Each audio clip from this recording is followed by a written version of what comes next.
Meron akong kaibigan, pag-ibig niya'y walang hanggan. Marunong siyang magpatawad kahit na kanino man. Hindi kanya pababayaan sa oras ng kagipitan.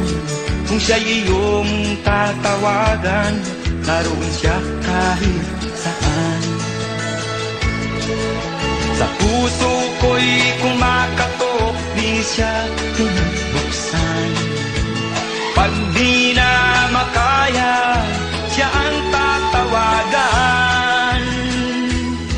Kahit akong makasalanan, ako'y kanyang minamahal. Kay dami man ng kamalian, ako'y kanyang pinagbibigyan. Ano ang aking iginanti sa aking kaibigan?